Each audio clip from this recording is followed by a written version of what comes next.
Good day, everybody, welcome to today's video. In today's video, I'm going to show you how I fabbed up these DIY tube sliders for my 2003 Jeep TJ.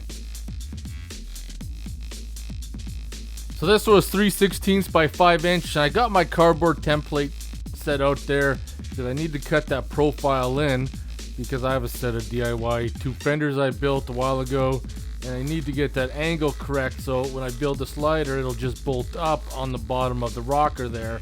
But I'm just gonna go straight 90 degrees in the front, and I got some flat bar there that I'm gonna weld on the bottom to kind of create an angle to make the slide a little bit more stronger. So that's why I got scribe there, so I got to cut both ends off. Once those pieces were cut, I cut the flat bar to match the profile on the back, and I'm gonna tack those into place. It's key that you tack weld everything together first to make sure everything fits up before you weld it out.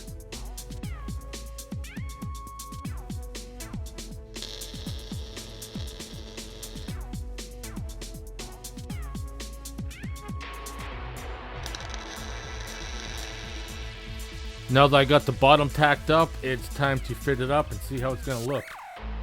So now I need to bend my tube. I'm using a software called BendTech, and it's set up to work with the bender I got. It's pretty expensive, but when you're doing tubes, it's well worth the money because you don't have to try to figure out how many angles, how many degrees. The program calculates that all for you. You just gotta feed it in and bend it.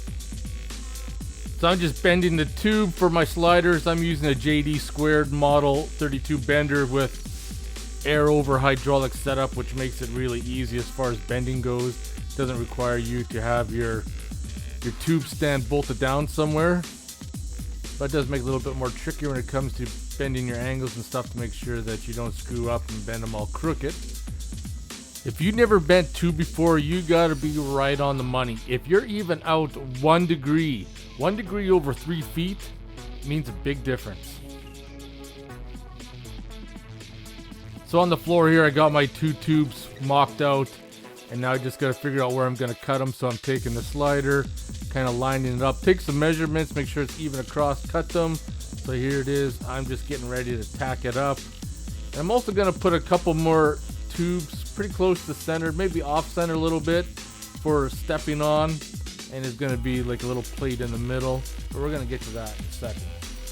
But this is where I gotta back it up. I realized that before I could tack that tube on, I need to put all my holes in and how this thing's gonna be bolted down. So first thing I'm gonna do is just drill all my pilot holes, and then I'm gonna take that piece and mirror it to the other piece, bolt it down, or clamp it down I should say, then transfer the marks over and then drill all the holes out.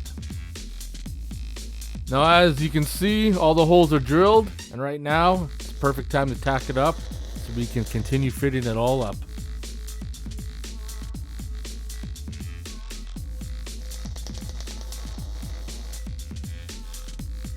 And then of course you got to fit it up again.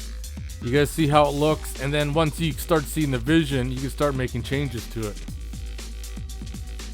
Next step I did was measure between the edge of the slider and the end of the tube. And I got this tube notcher here that I set up in the vise, and I'm going to cut all my pieces out. That way it'll fit up to the tube perfectly when it comes to welding.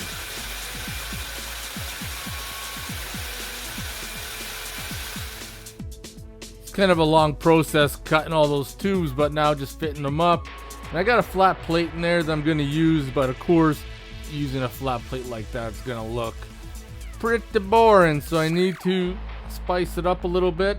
That's why I got these dimple dies. I'm using a 1/2 inch and a 1 inch I believe it is, and I drilled some offset holes using a hole saw to cut them all out which took really long. And then the dimple die, this metal's pretty thick, so as you can see you can put a dimple in it, but it's not as pronounced as you would see it if the metal was a little bit thinner. The final stage was to get that plate in as square as possible, and then throw a couple tacks on the back side.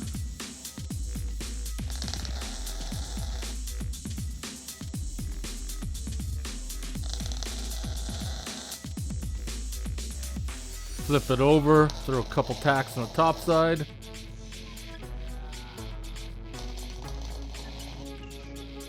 put the end tubes in, and then tack them up, and then make sure everything is exactly where you want it to be.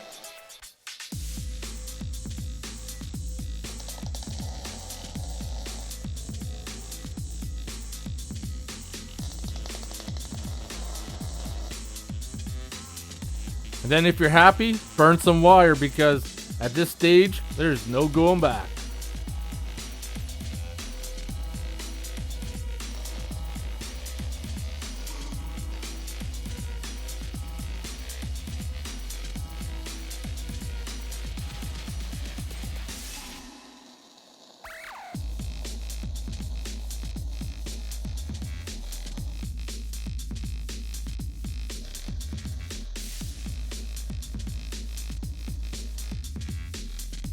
After the welding was all done and cooled down, I sanded them down, tried to get as much of the mill scale off as I could. Then I POR 15 them, let them sit for a day or two with the POR 15, then lightly sanded that down.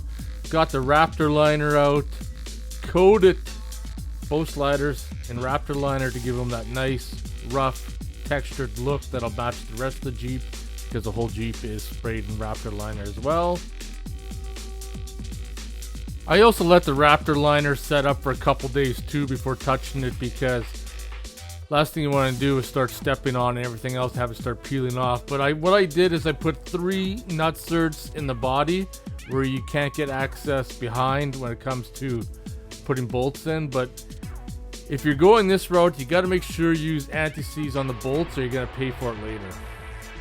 I have a plate, and that plate's going to go behind right there. So when you step on it, when you use a washer, for example, it's only going to spread the weight over a small little area, but a lot of the force is still going to be centered around the hole.